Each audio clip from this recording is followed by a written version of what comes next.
क्या कुछ नाराजगी सी है? नमस्ते ही नहीं ले रहे। हाँ, पानी वाला भी है, हाँ। नहीं नहीं, मैं हमारा वो नहीं, वो दिल्ली का मुद्दा है। आप पूछोगे तो बता देंगे। कैसे हो पवन? आप पूछोगे तो सब बताएंगे, बाकी मुद्दा तो उधर का ही है। बता दीजिएगा यार जब भी तैयार हो। हमारा तो मुद्दा चुनाव आयोग है। ऐसा लग रहा है कि मतलब चुनाव आयोग के खिलाफ चुनाव लड़ रहे हैं हम। वो मैंने उसको पूरा देखा तो वो बहुत ही ज़बरदस्त, मतलब बहुत धांधली है। और ऐसा बना के उसको पेश कर रहे हैं कि मतदान वाले दिन कुछ गड़बड़ हो रही हो तो आदमी चुप ही रह जाए, नहीं तो एफआईआर कर देंगे।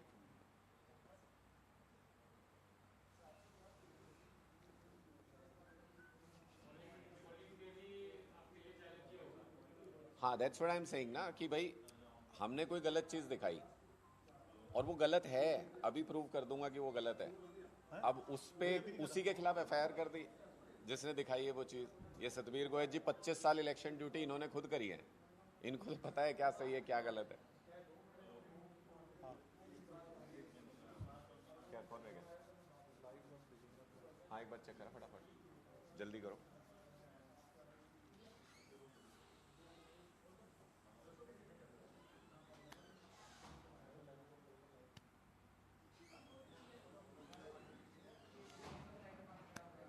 इससे भी फेसबुक लाइव करवा देंगे। किससे?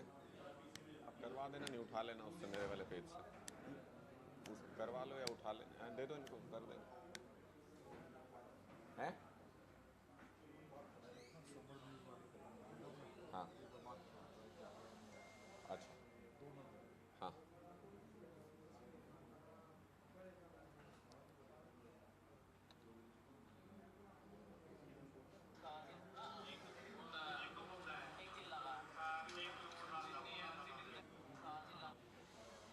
एक सर ऐसे अपना ना एलईडी भी एक छोटी सी का अरेंजमेंट कर सकते लगवाएंगे हैं। हाँ आगे, हाँ, छोटी आगे सी चल के एलसीडी के लगवाएंगे। एलईडी का हाँ। जरूरी है। तो उनका पेन ड्राइव लगा दें, इमीडिएटली बता सकते हैं वो अपना।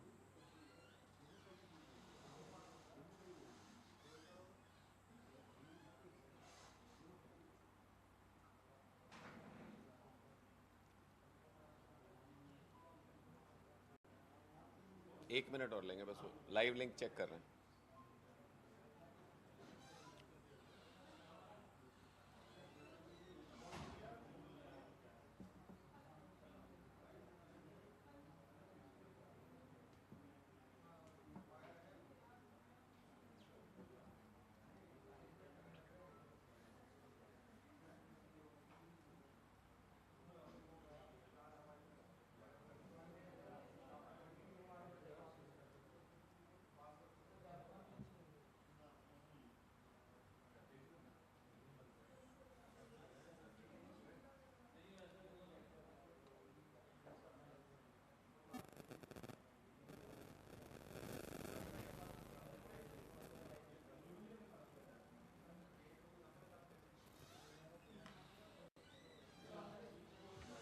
ओपन ही रखो भाई, जियो से लॉगिन। यार तुम रीशेड्यूल करके आधा घंटा बाद किसी करा रहे हो, फिर भी तुम्हारा लाइव सिस्टम रेडी नहीं है। तुम्हारा सिस्टम रेडी नहीं है।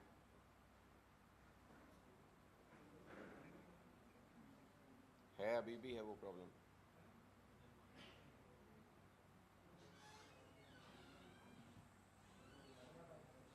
बात करके एक बार मुझे तुरंत अपडेट करो, नहीं तो स्टार्ट कर रहा हूँ मैं। हाँ मैं देख रहा हूँ।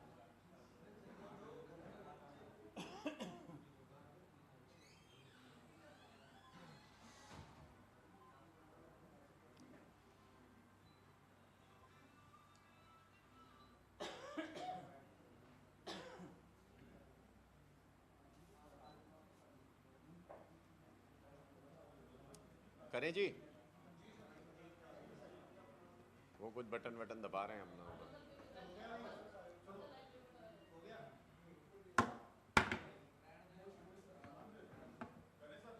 एक सेकंड, एक सेकंड, एक सेकंड।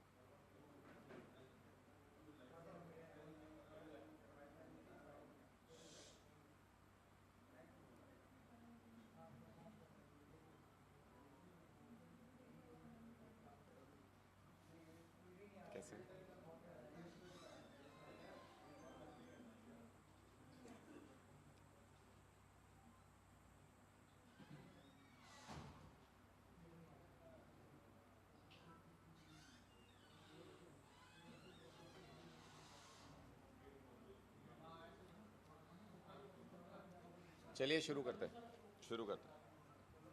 मीडिया के सभी साथियों का आज की इस प्रेस कॉन्फ्रेंस में बहुत बहुत स्वागत है। आज मेरे साथ इस प्रेस कॉन्फ्रेंस में आम आदमी पार्टी शिक्षा विंग के प्रदेश उपाध्यक्ष सतबीर गोयत जी और जिला अध्यक्ष रंजीत उप्पल जी मेरे साथ इस प्रेस कॉन्फ्रेंस में मौजूद हैं। साथियों, ऐसा लग रहा है कि हम लोग चुनाव आयोग के खिलाफ चुनाव लड़ रहे हैं।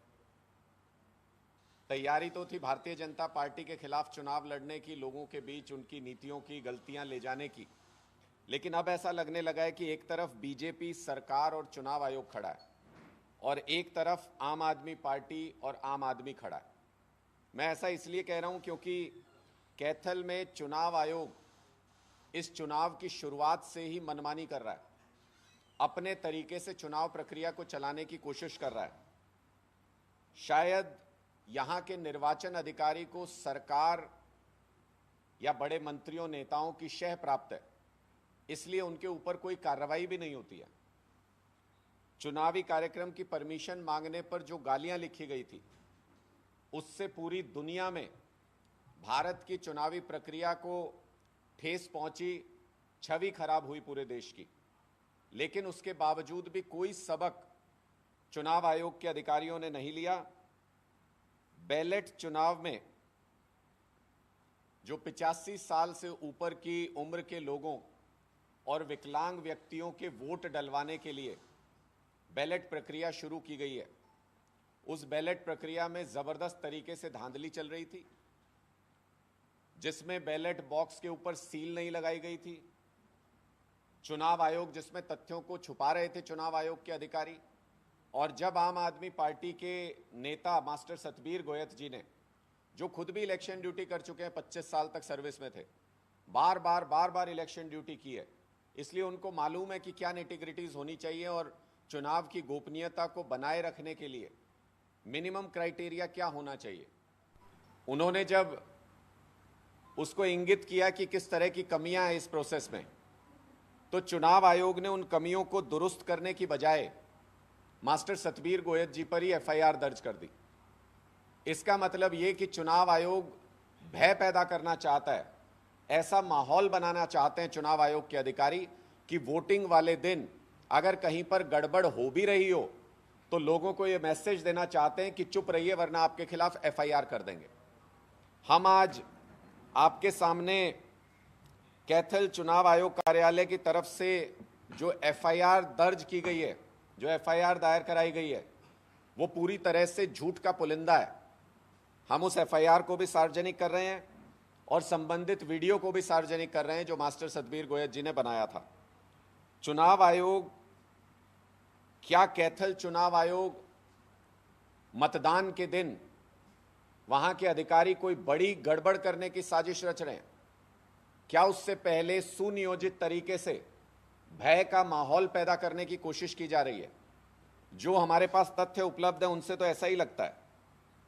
एफआईआर के मुताबिक, जो हम अभी सार्वजनिक करेंगे आपके सामने, मेरे पास वो एफआईआर भी है।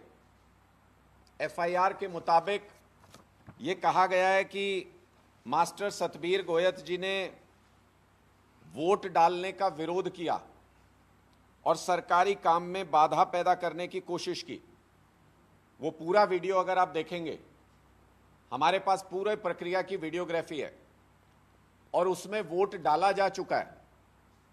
वोट किस तरीके से डाला गया उसके बारे में मैं बताऊंगा, उसमें भी ढेर सारी हमारी आपत्तियां हैं। लेकिन मास्टर सतबीर गोयत जी चूंकि 25 साल खुद सर्विस कर चुके हैं, सारी नेटिग्रिटीज का मालूम है इनको, इसलिए ये मूक दर्शक बनके इन्होंने पहले पूरी प्रक्रिया को देखा और जब वोट मतपेटी के अंदर डाल दिया गया उसके बाद इन्होंने वीडियो बनाते हुए प्रक्रिया के ऊपर सवाल उठाया कि मतपेटी के ऊपर जो लॉक लगा हुआ है उसके ऊपर कोई सील नहीं है, उसकी चाबी तो इन्हीं चुनाव अधिकारियों के पास है, चाहे तो वापस जाते हुए रास्ते में खोल लें उसको। तो इसका मतलब पूरी की पूरी प्रक्रिया की ट्रांसपेरेंसी के ऊपर क्वेश्चन मार्क का सवाल है। उसको दुरुस्त करने की बजाय चुनाव आयोग ने अपनी सफाई दी। एफआईआर में दूसरी बात यह भी लिखी है कि काम में बाधा डाली। जो मैंने आपको बताया कि जब मास्टर सतबीर गोयल जी वो वीडियो बना रहे थे तो इन्होंने कहा भी कि जो ये कर्मचारी आए हुए हैं वोट डलवाने, इनका दोष नहीं है, इनको जैसे ऊपर से दिशा निर्देश हैं ये वैसे काम कर रहे हैं। दिशा निर्देशों की खामी के ऊपर हमने सवाल उठाया और चुनाव आयोग ने उसमें ये कहते हुए सफाई दी। मैं पहले आपको वो तस्वीर दिखा दूं जो उस दिन मास्टर सतबीर गोयल जी ने उस वक्त जो वीडियो बनाया था। ये वो बैलेट बॉक्स है जिसके ऊपर ये हाथ सतबीर गोयल जी का, ये दिखा रहे हैं कि ताले के ऊपर कोई सील नहीं लगी है। अब इसमें क्या गलत किया अगर मास्टर सतबीर गोयल जी ने बता दिया कि ताले के ऊपर कोई सील नहीं लगी है। ये वो तस्वीर है जब बिना सील के इस बैलेट बॉक्स के अंदर वोट डाला जा रहा है। ये चुनाव अधिकारी का हाथ है। ये भी फॉल्ट है, जब एक बार बैलेट पेपर पे वोटर ने वोट दे दिया तो ये उसी के हाथ से मतपेटी में जाना चाहिए था। हमारे पास वो वीडियो भी उपलब्ध है जिसमें कई मिनटों तक ये बैलेट वोट डलने के बाद अधिकारियों के हाथ में खेलता रहा। उस वोट को कभी बैलेट को खोल के देखा जाता, कभी उसको फोल्ड कर दिया जाता। इसका मतलब वोट डालने के बाद जो अधिकारी हैं उनके हाथ में बैलेट पेपर था, उन्होंने उसको फोल्ड अनफोल्ड किया, मतलब उन्होंने देख लिया कि किसको वोट दिया है। तो फिर गोपनीयता क्या रही? तो फिर आप जो वो डब्बा बना के ले जाते हैं घर में रखते हैं कि उसके पीछे जाके वोट डाल लो, तो फिर उसका पर्पस और फायदा क्या रहा? ये पूरी की पूरी प्रक्रिया विशिएटेड है। लेकिन चुनाव आयोग ने अपनी तरफ से सफाई देते हुए ये कहा, और ये बयान भी है, मीडिया के अंदर भी छपा है। चुनाव आयोग के अधिकारी ने कहा कि हमारे पास सील लगाने के कोई निर्देश नहीं है। उन्होंने स्पष्ट तौर पे ये कहा कि हम निर्देशों का पालन कर रहे थे, हमारे पास बॉक्स के ऊपर सील लगाने के कोई निर्देश नहीं है। तो जिस बूथ की अभी मैंने आपको तस्वीरें दिखाई, उसके अलावा भी बहुत सारे बूथ पर पोलिंग हुई थी। अब एक एक करके मैं आपको वो दूसरे जगहों की तस्वीरें दिखा रहा हूं, आप खुद देखिएगा कि सील लगी है कि नहीं लगी है। इस बूथ पर तो सील लगी थी, तो अगर निर्देश नहीं थे सील लगाने के तो क्या ये अधिकारी निर्देशों का पालन नहीं कर रहे थे? इस एक दूसरे बूथ पे भी सील तो लगी हुई है, क्या ये अधिकारी निर्देशों का पालन नहीं कर रहे थे? इस एक और बूथ पे जहां वोटर वोट डाल रहा है, यहां भी बॉक्स के ऊपर सील लगी हुई है, तो क्या ये अधिकारी भी निर्देशों का पालन नहीं कर रहे थे? एक और बूथ है जिस पे सील लगी हुई है, एक और बूथ है जिस पे सील लगी हुई है। हमने अब पूरे कैथल का रिकॉर्ड खंगाल के देख लिया। सुनियोजित तरीके से कुछ जगहों पे बॉक्सेस के ऊपर सील नहीं लगी हुई थी और कुछ जगहों पे सील लगी हुई थी। इसका मतलब ये एक सुनियोजित साजिश थी बैलेट पेपर्स के अंदर गड़बड़ करने की। मैं आज चुनाव आयोग के अधिकारियों से ये पूछना चाहता हूं कि उनके जो निर्देश उनके पास आए थे, उनमें से कौन सी तस्वीर उन निर्देशों के मुताबिक है? ये दोनों तस्वीरें मेरे हाथ में हैं। सीईओ साहब भी ये बताएं, जिन्होंने ये सब कुछ होते हुए वो देखते रहे, उनको भी आज ये जवाब देना चाहिए कुरुक्षेत्र के मतदाता को, देश के मतदाता को, कि इन दोनों में से कौन सी तस्वीर सही है, किसको निर्देशों के अनुसार माना जाए और किसको गलत माना जाए। या तो इस अधिकारी के खिलाफ कार्रवाई कर दीजिए या फिर इस अधिकारी के खिलाफ कार्रवाई कर दीजिए। हमारी मांग सिर्फ इतनी है कि निर्देशों का सब जगह पे एक जैसा पालन होना चाहिए, लेकिन आपने जिसके खिलाफ कार्रवाई की है उसके खिलाफ तो कार्रवाई बिल्कुल नहीं बनती, क्योंकि मास्टर सतबीर गोयल जी ने यही बताया कि प्रोसेस के अंदर खामी है, सील नहीं लगी हुई है। और अगर कोई संदेह बाकी रह गया हो तो मैं ये वीडियो आपके साथ साझा कर देता हूं जिसमें अधिकारी सील लगाते हुए दिख रहे हैं। तो इसका मतलब सील तो लगती है और लगनी चाहिए। तो जिस अधिकारी ने सील नहीं लगाई थी उसके खिलाफ कार्रवाई क्यों नहीं की गई? किसके इशारे पर चुनाव आयोग के अधिकारी कैथल के अंदर काम कर रहे हैं और शुरू से कर रहे हैं? ये इत्तेफाक नहीं हो सकता कि दोनों घटनाएं एक ही जगह पर हुई हैं। गालियां भी वहीं पर लिखी गई थी और उसके बाद एफआईआर भी वहीं पे दर्ज कराई गई है। क्या भारतीय जनता पार्टी के नेताओं के, सरकार के मंत्रियों के, मुख्यमंत्री के दबाव में चुनाव आयोग के अधिकारी काम कर रहे हैं? ये हमारा सीधा सीधा सवाल है। और साथ ही हम ये भी पूछना चाहते हैं कि अब जब मतदान होगा 25 तारीख को, तो क्या करना चाहिए जो वहां पे पोलिंग एजेंट्स जाएंगे, क्या करना चाहिए जो वहां पे लोग वोट डालने के लिए जाएंगे। अगर कहीं बूथ कैप्चरिंग हो रही हो, अगर कहीं गलत तरीके से मतदान हो रहा हो, अगर कहीं फर्जी मतदान किया जा रहा हो, तो चुनाव आयोग कृपया हमको यह स्पष्ट करे कि उसके खिलाफ ऑब्जेक्शन करना है या नहीं करना है। कहीं ऐसा तो नहीं कि हम उसके खिलाफ आपत्ति करें और आप हमारे सारे एजेंट्स के खिलाफ एफआईआर दर्ज करा दो। यह स्पष्ट तौर पे चुनाव आयोग को बताना चाहिए, क्योंकि लोकतंत्र के अंदर जवाबदेही सबकी होती है। अगर पॉलिटिकल पार्टी को जवाब देना पड़ता है तो चुनाव कराने की जिम्मेदारी चुनाव आयोग को है, निष्पक्ष चुनाव कराने की जिम्मेदारी उनके ऊपर है। अगर निष्पक्षता नजर नहीं आती तो चुनाव आयोग को भी इसका जवाब देना पड़ेगा। हम बार बार, मैंने पहले भी प्रेस कॉन्फ्रेंस करके कैथल में इस सवाल को उठाया था, चुनाव आयोग की तरफ से उसका जवाब एफआईआर के रूप में आया। हमने फिर सवाल को उठाया, चुनाव आयोग की तरफ से कोई अभी तक कार्रवाई नहीं हुई। आज हम यहां से आप सबके समक्ष इस मुद्दे को रख रहे हैं और दूध का दूध पानी का पानी आपके सामने है। चुनाव आयोग ये तय करे कि अधिकारी के खिलाफ कार्रवाई करनी है या एक गलत मैसेज लोगों के बीच में देना है कि गलत तरीके से मतदान कराने, चुनाव प्रक्रिया का पालन नहीं करने, गोपनीयता को भंग करने के जो दोषी हैं उनके खिलाफ कार्रवाई न करके जो विसल ब्लोअर है उसके खिलाफ चुनाव आयोग कार्रवाई करता है। भय का माहौल पैदा करना चाहते हैं। इस बात को लेकर के लोगों के मन में शंका है और इसका निवारण करना चुनाव आयोग के हाथ में है, उनको करना पड़ेगा। अगर नहीं करेंगे तो हम इस लड़ाई को अंतिम समय तक लड़ते रहेंगे। हम इस लड़ाई को आगे लेकर के जाएंगे।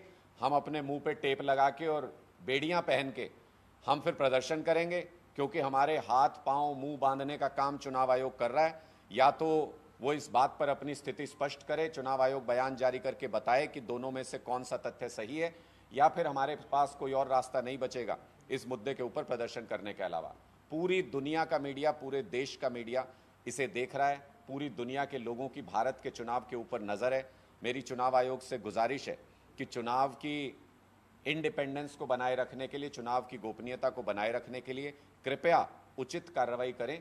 जो भी दोषी अधिकारी हों उन पे उचित कार्रवाई करें, और अगर चुनाव को, बैलेट पेपर के चुनाव को रद्द करके वो वोट दोबारा डलवाने पड़े तो वो भी डलवाए जाएं। जिन जिन बैलेट बॉक्स के ऊपर सील नहीं लगी थी उनको आइडेंटिफाई करके। आपके कोई सवाल है तो आप पूछ सकते हैं।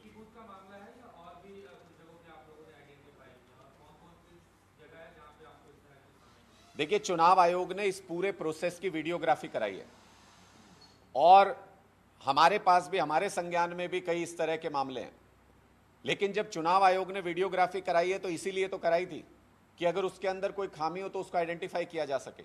सारा डेटा चुनाव आयोग के पास है, सारी निर्वाचन अधिकारी के ऑफिस में सारी वीडियोग्राफी मौजूद है। हम सिर्फ ये मांग करना चाहते हैं कि ऐसे बूथ को जहां जहां बैलेट बॉक्स के ऊपर सील नहीं लगी थी उसको आइडेंटिफाई करके न सिर्फ अधिकारियों के ऊपर कार्रवाई की जानी चाहिए, बल्कि उस चुनाव को रद्द करके दोबारा उन बूथ के ऊपर वोटिंग होनी चाहिए। वो हम आपको प्रेस रिलीज के माध्यम से बूथ नंबर भी आपके साथ साझा कर देंगे। जो एफआईआर के अंदर भी बूथ नंबर लिखा हुआ है, ये एफआईआर भी हम आपके साथ साझा कर रहे हैं। ये फोटो भी हम सारे आपके साथ साझा कर रहे हैं। और चुनाव आयोग, मैं बार बार कह रहा हूं, चुनाव आयोग के पास पूरे प्रोसेस की वीडियोग्राफी है। अगर इंडिपेंडेंट तरीके से चुनाव आयोग चाहे तो आज शाम से पहले कार्रवाई कर सकते हैं। लेकिन अगर चुनाव आयोग यही चाहता है कि जो शिकायत करेगा उसके खिलाफ एफआईआर कर देंगे, तो ये सही तरीका नहीं है। ये सिर्फ और सिर्फ हमारी पार्टी के, हमारे नेताओं के मन में भय पैदा करने की कोशिश कर रहा है चुनाव आयोग। लेकिन चुनाव की निष्पक्षता को बनाए रखने के लिए और चुनाव के न्यूट्रलिटी को बनाए रखने के लिए हमको जो भी संघर्ष करना पड़ेगा, हम उस संघर्ष को करेंगे। ये एफआईआर तो कोई हमारे लिए कोई मुद्दा ही नहीं है। ये कोर्ट में 1 मिनट नहीं ठहर सकती। पूरे प्रोसेस का वीडियो मौजूद है। ये एफआईआर कानूनी नजर में 1 मिनट भी नहीं ठहरेगी। लेकिन हमारा सवाल सिर्फ इतना है कि एफआईआर की क्यों गई, और अगर करनी थी तो उस अधिकारी के खिलाफ क्यों नहीं की गई। 2 ही सवाल इस एफआईआर के अंदर हैं। दो चीजें कही गई हैं। एक, इसी एफआईआर में कॉन्ट्रडिक्शन मौजूद है। कह रहे हैं कि सतबीर गोयत जी विरोध कर रहे थे इस तरह से वोटिंग कराने का, जबकि वोट हो चुका था। बोले लेकिन वोटर को कोई आपत्ति नहीं थी वोट डालने में। 2 लाइन के बाद इसी एफआईआर में लिखा हुआ है कि 2 वोटर्स ने इसकी वजह से वोट डालने से मना कर दिया। अब भाई या तो वोटर को आपत्ति नहीं थी या दो ने मना कर दिया, कौन सी बात सही है? वीडियो के अंदर स्पष्ट है कि सतबीर गोयत जी ने पूरे प्रोसेस के कंप्लीट होने का इंतजार किया और उसके बाद अपनी बात रखी। जायज बात कहना इनका हक है, इन्होंने सिर्फ वो काम किया। चुनाव आयोग को इनको इनाम देना चाहिए था, इन्होंने कमी उजागर की, उस अधिकारी पे कार्रवाई करके इनको इनाम दिया जाना चाहिए था, लेकिन इनाम के रूप में इनके ऊपर एफआईआर दर्ज करा दी गई। और दूसरी तरफ अगर आप देखें तो पूरे प्रोसेस में उस वीडियोग्राफी की अगर जांच करेंगे, सैकड़ों जगहों पर मैंने उस वीडियोग्राफी को अपने तरीके से, मुझे जहां जो मिल सकी मैंने उसको देखने का प्रयास किया। गांव के कुछ लोगों ने भी वीडियो बनाए थे। सैकड़ों जगहों पर वोट डलने के बाद वो वोट कई कई मिनटों तक अधिकारियों के हाथों में खेलते रहे हैं। अधिकारी उसको अनफोल्ड करते हैं, फोल्ड करते हैं। इसका मतलब ये चंडीगढ़ चुनाव से कम मामला नहीं है। इसका मतलब जो भी वोट जिस पार्टी को दे रहा है वो वोट तो सारे अधिकारी देख रहे हैं। इसका मतलब वोट को प्रभावित किया जा सकता है, वोट को खराब किया जा सकता है। ये सारी संभावनाएं मौजूद हैं, लेकिन चुनाव आयोग आंख मूंद करके इस पूरे मामले को देख रहा है। देखिए, अलग अलग कॉन्स्टिट्यूएंसीज में अलग अलग वोटर्स थे और हर टीम को, बहुत सारी टीमें चुनाव आयोग ने बनाई थी, हर टीम को कुछ टारगेट दिया गया था कि ये 10 गांव के वोट आप डलवाएंगे या 20 गांव के वोट आप डलवाएंगे। और वो टीमें, किसी किसी गांव में 10 वोट थे, किसी में 15, किसी में 5 वोट थे। इस तरीके से वो टीमें वोट डलवाते हुए पूरे अपना टारगेट कंप्लीट करती हैं। ऐसी बहुत सारी टीमें, पूरे कुरुक्षेत्र में देखें तो दर्जनों टीमें बनाई गई थी और उनके जरिए 2-3 दिन तक ये वोटिंग चली है। तो ये पूरी प्रक्रिया को, मेरा फिर कहना है कि एक नई प्रक्रिया की शुरुआत की गई है। बहुत अच्छी शुरुआत है कि विकलांग व्यक्ति, बड़ी उम्र के व्यक्ति अगर चाहें तो अपने घर पे वोट डाल सकते हैं, लेकिन इस प्रक्रिया की अच्छाइयों के पीछे अगर गोपनीयता भंग होती है चुनाव की, अगर उसकी विश्वसनीयता पर सवाल उठते हैं, तो उसको टैकल करना भी चुनाव आयोग का काम है।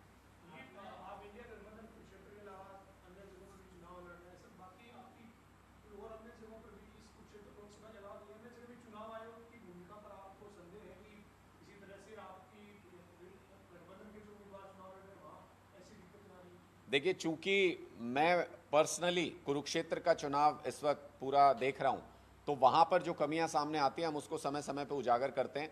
लेकिन ऐसा तो नहीं हो सकता है कि अगर प्रशासन की मदद कर रहे हैं अधिकारी तो एक ही जगह कर रहे होंगे, बाकी जगहों पर भी इसकी संभावना बनी हुई है। और जब चुनाव आयोग वीडियोग्राफी कराता है तो उसकी जांच करके ऐसे जब हमारी पोलिंग कहीं पे गलत हो जाए, कहीं पे वोट्स के साथ खिलवाड़ हो जाए, कहीं पे बूथ कैप्चरिंग हो जाए, तो वहां का वोटिंग रद्द करा के हम दोबारा कराते हैं ना।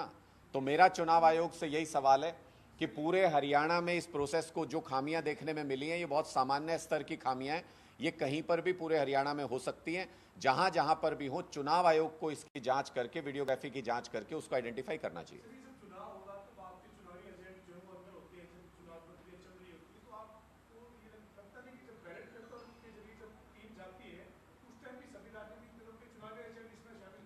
हमने इस मामले में भी लिखित में, हमने इस मामले में भी आपत्ति की हुई है, चुनाव आयोग को भेजा था कि बाकायदा सभी एजेंट्स को, पार्टियों के एजेंट्स को वहां पर होना चाहिए। और जैसे जब सुबह मशीन की टेस्टिंग करते हैं तो गांव का सरपंच हो या गांव का नंबरदार हो, कुछ न कुछ मौजिज लोग जो होते हैं उनको हमेशा पोलिंग पार्टी जो है वो वहां पर बुलाती है एजेंट्स के साथ में, और उनके साइन होते हैं। हमारा सवाल सिर्फ इतना है कि ये बॉक्स जब खाली था, उस बॉक्स को चेक कराया जाना चाहिए एजेंट्स को, फिर उसके बाद बंद किया गया, उसके बाद सील करने का प्रोसेस एजेंट्स के सामने होना चाहिए और सील के ऊपर साइन होने चाहिए एजेंट्स के, ताकि इस बॉक्स को उनकी आंखों के सामने ही खोला जाए जब भी ऑफिस में ले जा खोले। ये तो पूरी प्रक्रिया अधिकारी करा रहे हैं। ये बॉक्स खाली है कि अंदर पहले से बैलेट पड़े हुए हैं, हमको तो नहीं पता। बैलेट भी उनके पास है, नाम भी उनके पास है, किन के वोट डलवाने, बैलेट बॉक्स भी उनके पास है, ताला भी उनका, चाबी भी उनके पास है। तो इसमें पार्टिसिपेशन कहां हुआ लोगों का, पार्टियों का? इसमें विश्वसनीयता कैसे बनेगी पूरे चुनावी प्रोसेस की? इन सारी चीजों को बहुत गंभीरता से, संजीदगी से देखने की जरूरत है। ऐसे आंखें बंद कर लेने से काम नहीं चलेगा, ऐसे अधिकारियों को प्रोटेक्ट करने से काम नहीं चलेगा। ये बहुत गंभीर मामला है और आगे अगर इस तरीके की प्रक्रियाओं को अगले चुनावों में भी अगर हमको प्रोत्साहन देना, अगर बढ़ाना है ऐसे वोटर्स को, तो इनकी विश्वसनीयता को बनाए रखना बहुत जरूरी है।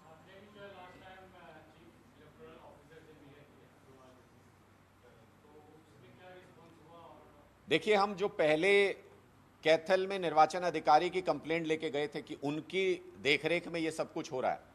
उन्होंने हमें आश्वस्त किया था कि वो ज़रूरी निर्देश जारी करेंगे और आगे से इस तरीके की कोई दिक्कत नहीं आएगी। परमिशन संबंधित कोई दिक्कत उसके बाद नहीं आई, लेकिन उससे भी बड़ा कांड और उससे भी बड़ा रूप देखने को मिल रहा है। तो अब इनकी भूमिका पर संदेह होना लाजमी है।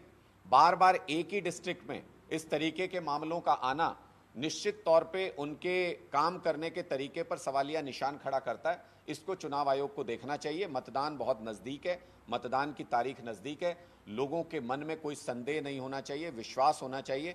और मैं तो लोगों से भी ये आग्रह करता हूं कि जब चुनावी प्रक्रिया हो तो सजग रूप से इन सारी चीज़ों को देखते हुए सजग रूप से उसमें भागीदारी करें। सभी एजेंट्स भी सतर्क रहें, सजग रहें और चुनाव की निष्पक्षता को सुनिश्चित करें। Thank you. Thank you. आप पूछ रहे थे कुछ? हाँ, ये दूसरे उनकी जगह जो आए उन्होंने एफआईआर करा दी है। हाँ, छोटे मियाँ बड़े मियाँ सुभान अल्लाह। हाँ, दिल्ली में पानी को लेकर के दिल्ली सरकार की तरफ से इस मुद्दे पे बहुत स्पष्ट तरीके से रखा गया मत अपना। उन्होंने कहा है कि जानबूझ करके हरियाणा की तरफ से पानी की सप्लाई को बाधित किया जा रहा है। ये पहली बार नहीं है जब हरियाणा सरकार कुछ इस तरीके का काम कर रही हो। भारतीय जनता पार्टी इन चीज़ों के लिए जानी जाती है कि वो ऐसी चीज़ों को एक्सप्लॉइट करके उसका राजनीतिक लाभ उठाने की कोशिश करती है। दिल्ली के अंदर मतदान की तारीख नज़दीक आ रही है, उससे पहले कृत्रिम क्राइसिस क्रिएट करने की कोशिश भारतीय जनता पार्टी की तरफ से की जा रही है ताकि लोगों के अंदर नाराज़गी हो और उनको उसका वोटिंग में या मतदान में फ़ायदा मिल सके।